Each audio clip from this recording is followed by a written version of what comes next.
నమస్తే టిఆర్ నిజం. నేను మీ తాళ్లపల్లి రమేష్. ఈ రోజు మార్నింగ్ న్యూస్ కు స్వాగతం. వివిధ పేపర్లోని ముఖ్యాంశాలు అన్ని ఒకసారి మనం చూసుకుందాం.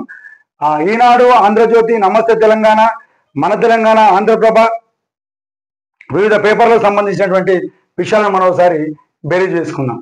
ఒకటి, ఈనాడు పేపర్, మహాకుంభమేళలో విషాదం, తొక్కిసలాటలో 30 మంది దుర్మరణం, 60 మందికి గాయాలు, మృత్యులలో 4 కర్ణాటక వాసులు అని చెప్పేసి ఒక వార్త ఇచ్చిండు.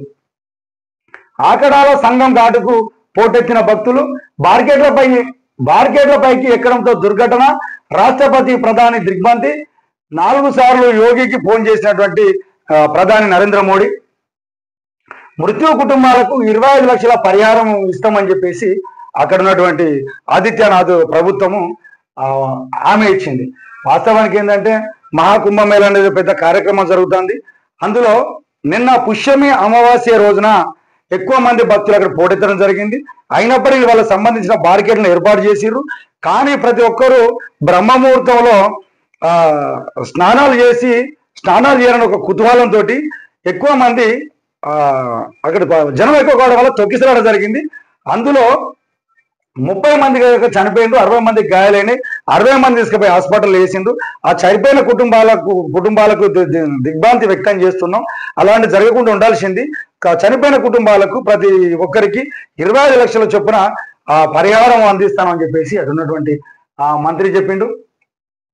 ఇంకా ఆ ఏర్పాట్లు సరిగా లేకనే చీకట్లో దారి కనిపించకపోవడం వల్లనే భక్తులు ఇబ్బందులు పడరని చెప్పేసి అక్కడ ఉన్నటువంటి ప్రతిపక్షాలు చెప్తానే.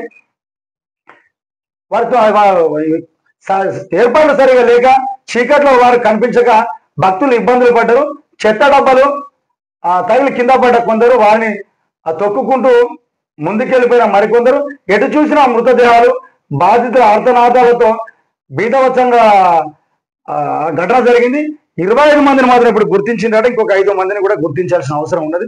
ఇది ఇలాంటి జరగకుండా ఉండాలి. వారి కుటుంబాలకు సానుభూతి వ్యక్తం చేస్తామని చెప్పేసి, మరణించిన కుటుంబాలకు శ్రద్ధాంజలి ఘటిస్తామని చెప్పేసి మా రాష్ట్ర ముఖ్యమంత్రి రేవంత్ రెడ్డి గారు కూడా ఒక విషయాన్ని చెప్పిండు.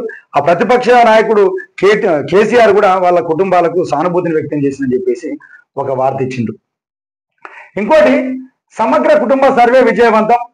ఇది మొన్న జరిగింది. అన్ని కుటుంబాలకు జరిగినటువంటి సర్వే, ప్రజాపాలన సంబంధించి కులగణనకు సంబంధించినటువంటి సర్వేలు, ప్రతి ఇంటికి సర్వే చేసినాం. అది విజయవంతంగా పూర్తి చేసినాం. దానికి సంబంధించినటువంటి ఒక వార్త ఇచ్చిండు. సామాజిక సాధికారత అభ్యున్నతికి దోహం, 2 రోజులలో ముసాయిదా నివేదిక, ఫిబ్రవరి 2న మంత్రివర్గ ఉపసంఘానికి సమీక్షలో సీఎం రేవంత్ రెడ్డి. మేము సమగ్ర కుటుంబ సర్వే చేసినాం. దానికి సంబంధించిన ఒక వార్త ఇక్కడ ఒకసారి చూసుకున్నాం. ఇందులో ఇంటింటి సమగ్ర కుటుంబ సర్వే విజయవంతమైంది. అది దేశానికి ఆదర్శంగా నిలిచింది అని ముఖ్యమంత్రి రేవంత్ రెడ్డి పేర్కొన్నాడు. సర్వేలో సామాజిక సార్థికతను సాధించడానికి భవిష్యత్తులో బీసీ, ఎస్టీ మైనార్టీ వర్గాలందరికీ అభ్యున్నతికి ఉపయోగపడుతుందని, సర్వే డేటా ఎంట్రీ పూర్తయిందని, 2 రోజులలో ముసాయిదా నివేదిక చేసి ఫిబ్రవరి 2న మంత్రి సంఘానికి అందిస్తాము అని ఆయన ఆదేశించిండ్రు. ఈ సర్వే బుధవారం పోలీసు కమాండ్ కంట్రోల్ సెంటర్ లో సీఎం రేవంత్ రెడ్డి ఉన్నత స్థాయి సమీక్ష సమావేశం నిర్వహించింది. ఆ సమగ్ర కుటుంబ సర్వే మన జరిగినటువంటి సర్వేలో అసలు ఒక 3.5 లక్షల మంది అసలు వాళ్ళు నోరు విప్పలేరు. మేము ఆస్తి లేనిది, మేము ఎక్కడున్నాం, ఏం కథ అనే దాని మీద చేయలేదని చెప్పేసి అంటాడు. 10 లక్షల మంది మాత్రం వాళ్ళ ఆస్తులు ఏమున్నాయి, ఎక్కడెక్కడ ఉన్నాయి అనేది చెప్పలేదని చెప్పేసి కులగణన సర్వేలోని విశేషాలు ఇవి ఉన్నాయని చెప్పేసి అన్నారు. ఈ కులగణన సర్వే అనేది విజయవంతంగా చేసినాము. దానికి సంబంధించిన దాన్ని మేము ఉపసంఘానికి అందిస్తాము. ఆ తర్వాత మేము ఈ పంచాయతీకి సంబంధించినటువంటి స్థానిక సంస్థ రిజర్వేషన్ పోతామని చెప్పేసి ఒక వార్తకి ఇచ్చిండు. ఇంకోటి, ఎమ్మెల్సీ ఎన్నికల పోలింగ్ ఫిబ్రవరి 27న షెడ్యూల్ విడుదల, 7 ఉమ్మడి జిల్లాల పరిధిలో అమల్లోకి పరివర్తన నియమావళి. వాస్తవానికి ఏంటంటే ఎమ్మెల్సీ టీచర్ ఎమ్మెల్సీ ఉన్నాయి, స్థానిక సంస్థల ఎమ్మెల్సీ ఉన్నాయి, గ్రాడ్యుయేషన్ ఎమ్మెల్సీ ఉన్నాయి. దానికి సంబంధించి ఒక వార్త ఇచ్చిండ్రు. అది ఫిబ్రవరి 27న పోలింగ్ తేదీ ఉంటుందని చెప్పేసి దానికి షెడ్యూల్ ఇచ్చిండ్రు. నోటిఫికేషన్ ఫిబ్రవరి 3, నామినేషన్ దాఖలు చివరి తేదీ ఫిబ్రవరి 10, పరిశీలన ఫిబ్రవరి 11, ఉపసంహరణ తేదీ ఫిబ్రవరి 13, పోలింగ్ తేదీ ఫిబ్రవరి 27, ఓట్ల లెక్కింపు మార్చి 3వ తేదీన అని చెప్పేసి ఇచ్చిండ్రు. దీనిపైన ఈ స్థానిక ఎన్నికల పైన 3 ప్రధాన పార్టీలు టిఆర్ఎస్, బీజేపీ, కాంగ్రెస్, ఈ బీఆర్ఎస్, బీజేపీ, కాంగ్రెస్ ఈ 3 పార్టీలు ప్రధానంగా తీసుకున్న. ఆల్రెడీ బీజేపీ పార్టీ వాళ్ళకు సంబంధించినటువంటి అభ్యర్థులను ఖరారు చేసిందని చెప్పేసి అంటారు. ఇంకా వీళ్ళు కూడా ప్రతిష్టాత్మకంగా తీసుకున్నారు.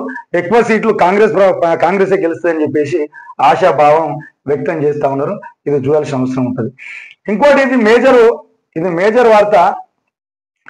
నివాస ప్రాంత ఆధారిత కోట రాజ్యాంగ ఉల్లంఘన. మొన్న సంబంధించినటువంటి మెడికల్ కాలేజీలలో సంబంధించి ఏ రాష్ట్ర పోలకు వాళ్ళు 50% సీట్లు కేటాయించాలని చెప్పేసి అన్నారు. కానీ ఇక్కడ ఇది ఇట్లా చేయడం వల్ల 14వ రాజ్యాంగ సవరణ ఉల్లంఘన చేసినట్టు అవుతుంది. అట్లా కరెక్ట్ కాదని చెప్పేసి అన్నారు. దానికి సంబంధించిన ఒక వార్తను చూద్దాం. ఎవరు ఎక్కడైనా చదువుకోవచ్చు, వైద్య విద్య పీజీ ప్రవేశాలపై తేల్చేసిన సుప్రీంకోర్టు ఇప్పటికే చెందిన వారికి ఇది వర్తించదని స్పష్టీకరణ. గ్రాడ్యుయేషన్ కోటా కింద నివాస ప్రాంత ఆధారితమని అది రాజ్యాంగంలోని 14వ అధికరణాన్ని ఉల్లంఘించడమే అవుతుందని సుప్రీంకోర్టు తేల్చేసింది. దీనికి సంబంధించి ఎవరైతే మెరిట్ ఆధారంగానే వాళ్ళ సీట్లు కేటాయించాలని చెప్పేసి అంటాను.